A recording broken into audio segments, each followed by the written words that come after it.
Sizlerdi sağlıkta aktif katışatты koygan. Ошонун менен алтын эрежелерди сактаса. Кандай алтын эрежелер бар эле аны? Кандай болсо Адилет Аманбек?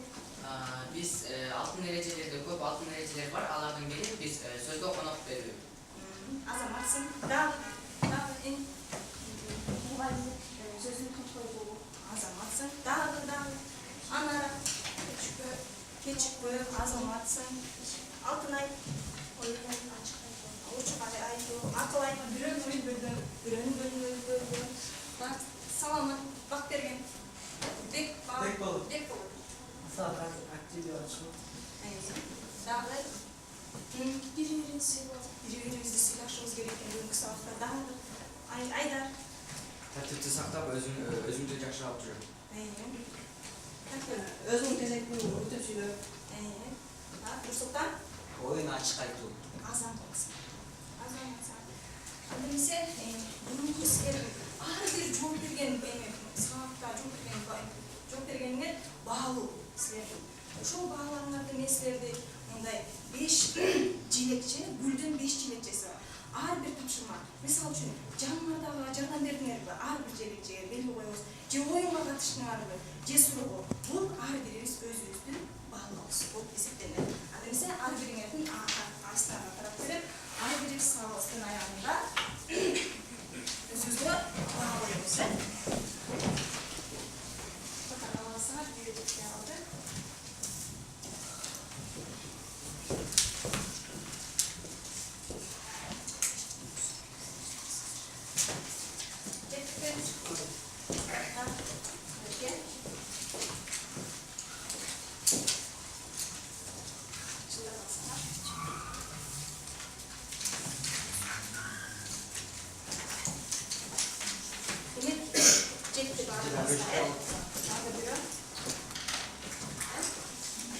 Андан сырткары силердин ар бир жооп бергениңерге мындай смайликтер берип турам. Аны менен мен өзүм сабактын аягында чыгып турмакчымын. Анда эмесе биздин президентибиз быйылкы жылды кандай жыл деп атаган? Билесиңерби? Экөөбүздүн ажоосу быйылкы жылды эма адеп жана маданият жылды. Азаматсың. Эмесе сабагыбызды баштасак.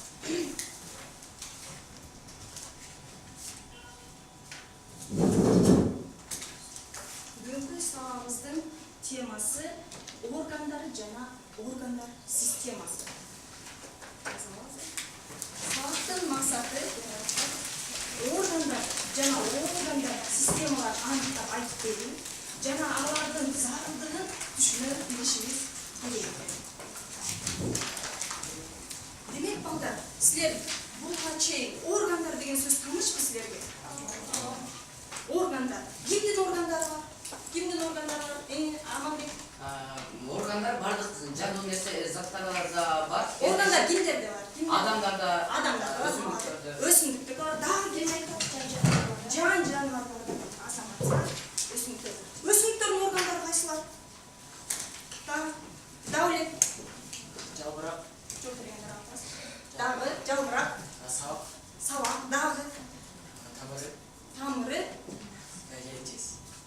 анан бүлү желекчелери, азаматтар жок дегендер. Азаматтар. Демек адамдын органдары адамдарда да бар экен, жануарлардын дагы, ошондой эле өсүмдүктөрдүн дагы органдары бар экен. Органдар адамдын организмин көптөгөн органдардан турат экен. Ал органдарда турат экен. Формасы, түзүлүшү, ээлеген орду жана бир нече өзүнө гана тиешелүү нерселерди гана биз органдар. Органдардын аткарган кызматы бул физиологиялык функция.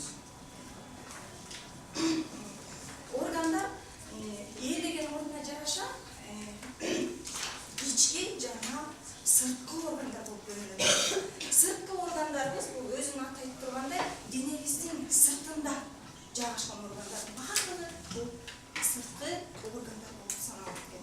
Мисалы үчүн кулагыбыз, бутубуз, көзүбүз, мурдубуз булардын баардыгы биздин сырткы органдар болуп саналат экен.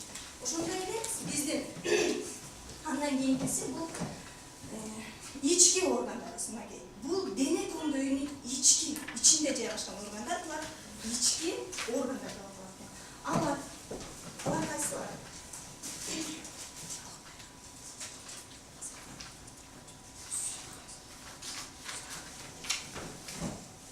Биздин ички органдарыбыз. Эң биринчи кекиртек,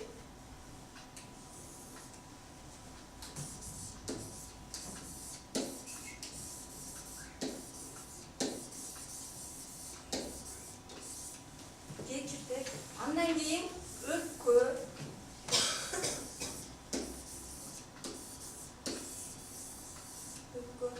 бул органыбыз болсо жүрөк,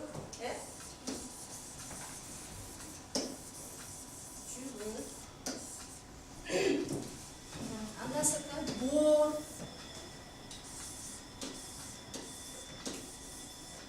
мынакей көрүп атабыз. Бул жерде ашказаныбыз бар экен.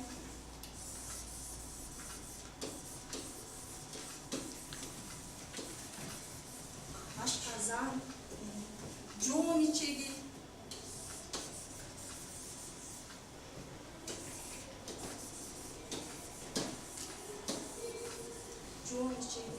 анан ичке ичеги,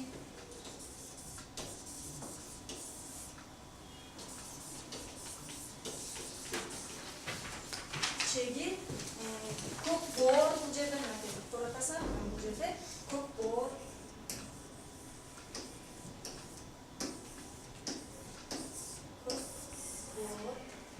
анан уйку без.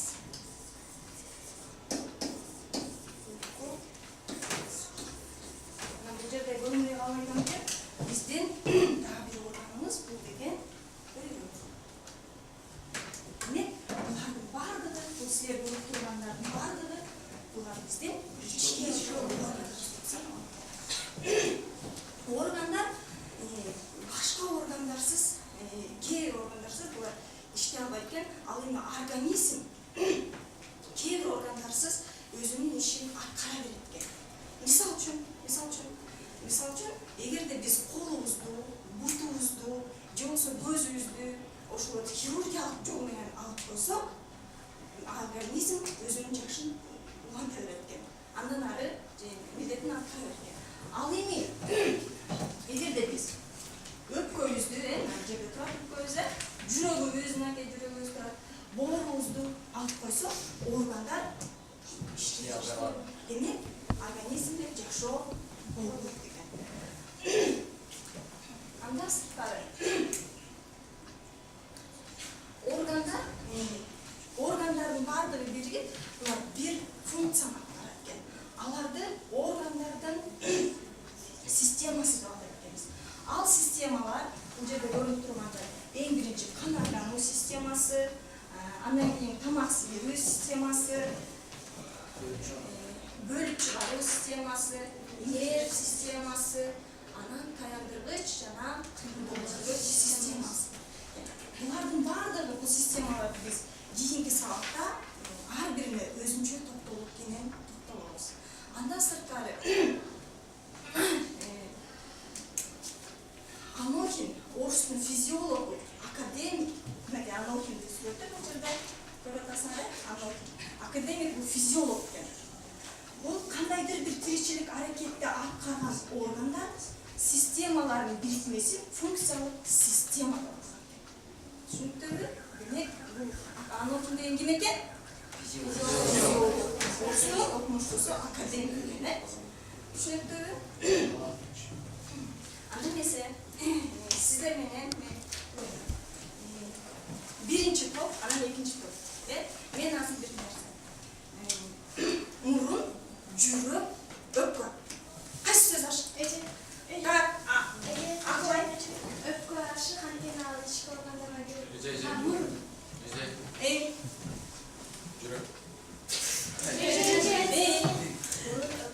Жүрөктөн болсо, мурун ашыкча себеби Мурун? мурун сырткы орган Сыртқы орган болып есептелінеді, азаматсың.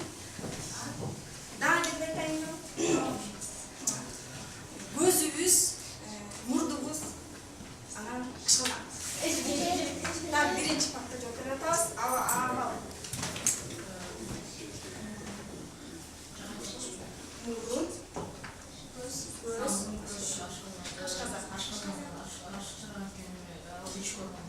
эмне үчүн? Анткени ал ички органга кирет, азаматсыңар.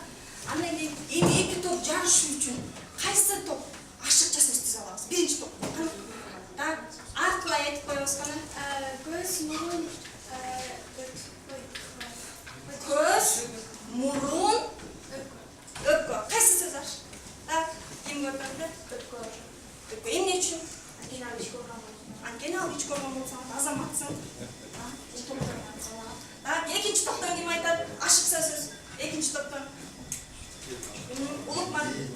Kulak, burun, Жактан Нурсултан. Yakta boğur aşık sebebi boğur деген bu içki organ al эми kulak жана burun bu dışkı organдар деп эсептелинет. Азаматсың. Так, экинчи топтон дагы ашыкча сөз. Экинчи топтон бири ашыкча. Так, Элиза. боор бөлүк кулак Так. Айдай. Кайра боор бөлүк кулак Kulak, antenna alır, dışkı ayağından. Kulak anteni dışkı organ. Азаматсыңар. Дагы силерден дагы ким сөз ашыкча ойчу. Айдар. Өпкө, жүрөк, анан Так. Элиза. Kucaktan kulak aşık sebebi aldı деген bizim dışkı organlarımızın biri. Демек биздин органдарыбыз канча бөлүнөт экен? Экиге бөлүнөт экен. Кандай дедик? Органдар жана ички органдар болуп бөлүнөт дедик. Азаматсыңар. Андан сырткары силерге биологиялык диктант деген бар. Биологиялык диктант. Бул диктантта бул оюндун шарты мен силерге суроону окуйм. Силер суроого ооба жана жок деп жооп бересиз. Ооба, жок. Биринчи топ, экинчи топко берем, экинчи. Эгерде силер ооба десеңер, мен бул жерде турат да. Ооба деп мен суроону окусам, ооба жогуңар ооба болсо, түз эле чийип коебуз. Бул точкадан бул точкага чейин, Эгерде экинчи суроом жок же болбосо ооба болуп калса, анда жок болсо ылдый карай чийиз. Түшүнүктүү? Түшүнүктүү?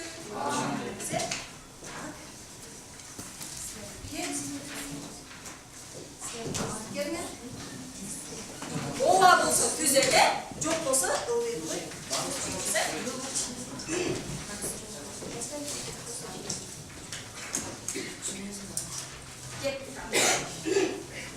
Баштадыкпы? Топ даярбызбы? Баарыбыз чогуу бирдикте ортого коюп иштейбиз, баарыбыз. Так. Баштадык. Органдардын аткарган кызматы физиологиялык функция деп аталат. Айтмай жок, акырын биринчи топ менен экинчи топту салыштырабыз. Орун алган жерине жараша органдар экиге бөлүнөт. Бөлүнбөйт. Ооба, орун алган жерине жараша органдар экиге бөлүнбөйт. Акырын окусам, экиге бөлүнбөйт. Үчүнчүсү, организм кээ бир органдарсыз өз милдетин аткарышат.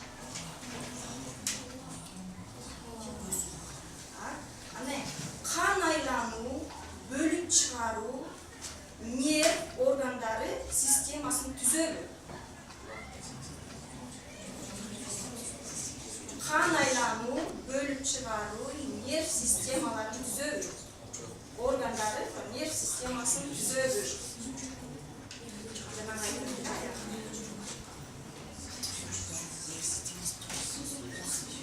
Андан кийин ички органдар дененин сыртынан орун алган.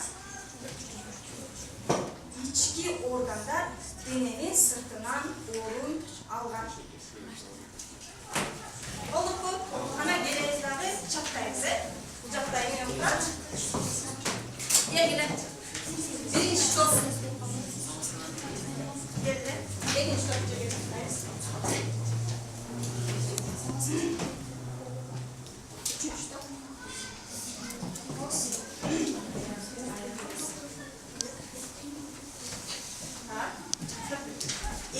jolun qaysi? Qaysi top turadi? Tak. Birincisinde qaysinisinde hata var? Birincisinde? Ahır dördüncüsünde hata varken anan dördüncüsünde. Demek dördüncüsü olsandaydı kan aylanma sistemaları, bölüm çıkarı, nerv sistemaları, organlar sisteması düşüyor. Nerv sistemaları cenabı. Nerv sistemaları.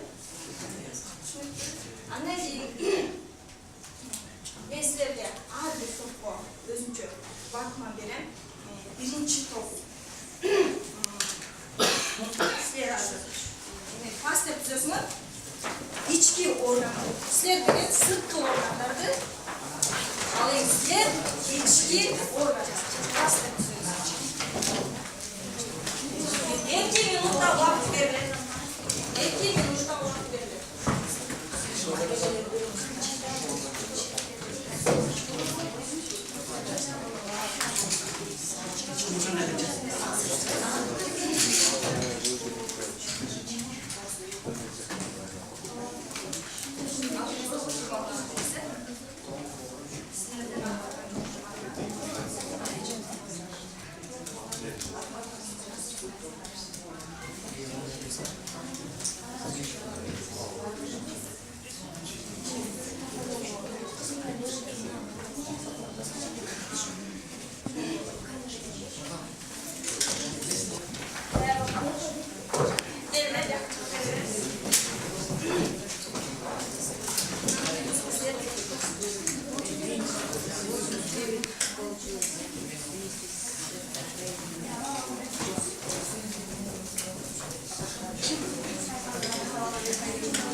Бүгүнкү чакан темабыз ары татаал жана ошондой эле ары кызык темалардын бири экен. Ошолордун ичинде бизге берилген бул сырткы органдар. Адамдын деги эле сырткы органдарын мына көз жүгүртө турган болсок, биз күндө эле пайдаланып жүргөн, колдонуп жүргөн, биздин өзүбүздүн функцияны аткарып жүргөн бул көзүбүз, кулагыбыз, оозубуз экен. Эми биз сырткы органдарыбыз, бул таманыбыз, мойнубуз, жана ошондой эле бармактар, элин, тиш, кулак, бут, ооз, көз, кол жана мурун. Жана башкалар экен. Экинчи топтон келебиз. Organlar içki жана сырткы. Биздин топко тапшырма берилген ички органдар жазылган. Ички органдарды биз жазып чыктык. Алар боор эти, жол ичеги, уйку бези, боор, жүрөк, өкпө, мээ, бөйрөк жана ашказан. Булар кандай органдар? Ички органдар. Ички органдар. Анда эмесе азыр эки топтон азаматсыңар.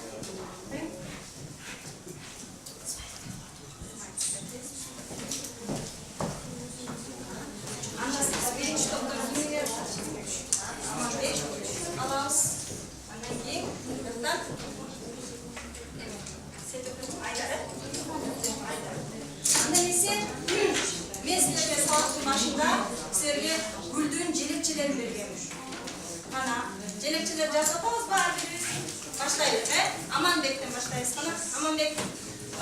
Мен бүгүнкү темага өзүм өзүмдү активдүү катышым деп эсептейм. Жана ошондой эле мен бүгүн бул 5 жалбырактын топторунун мен өзүмө 5 деген мааны коюм. Азаматсың.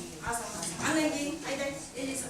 Мен бұл сабақта 4 ойынға 4 нәрсе жоқ берген емес, мен өзім Төрт. Азаматсың. Андан кийин Анара.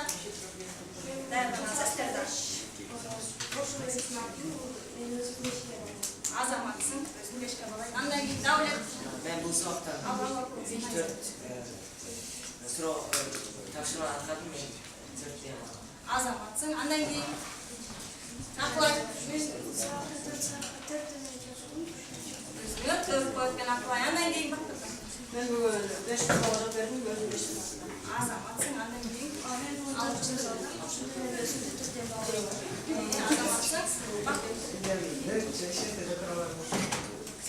Өзүң анча коюп кет. Азаматсың.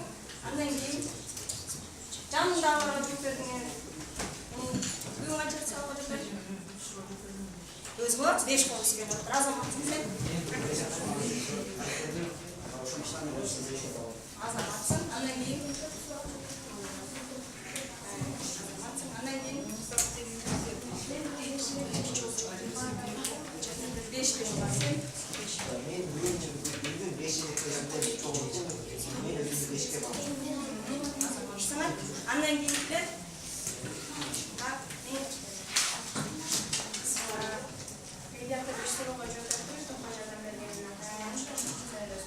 Азаматсың.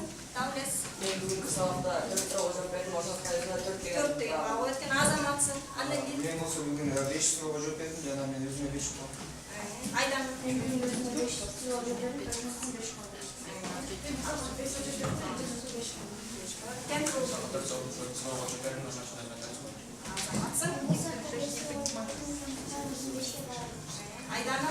Мен бұл сабақта 4 сабақ жоқ бердім, ошондықтан өзімде 4 бар. Азаматсың. Айдан. Мен болсо өзүм 4 суроо жооп бердим, ошон үчүн мен өзүм 4 деп алайын. Төрт коёбуз. Мен бұл сабақта 3 сабақ жоқ бердім. Азаматсың. Анда эмесе эми топтордун эмесин санайлык. Ар бирибизге смайлик берген топтор бар. Санайбыз кана. Жок, биринчи топ. Смайликке карайбыз. Топторубуз. Силердин канча болду? 3, 4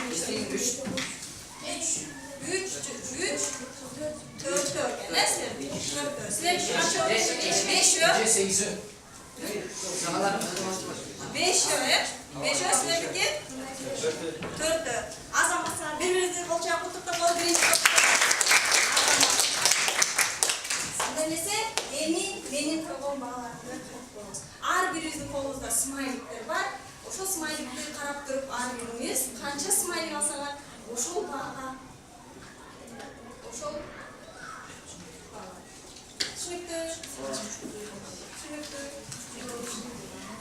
Ар бир дневниктерге коюп алабыз. Жазып, анан сабак бүткөндөн кийин ушуну менен биз үйгө тапшырма 6-параграф 7-сүрөт жазып алабыз. 6-параграф 7-сүрөт.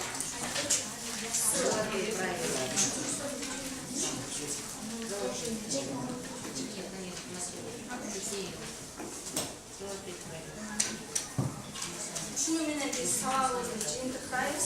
Биз органдарды ушул бойдон токтоп биз бүгүн органдар жөнүндө тааныштык. Ал эми кийинки сабактарда биз ар бири өз-өзүнчө бөлүп таанышабыз. Саламатта калыңыз.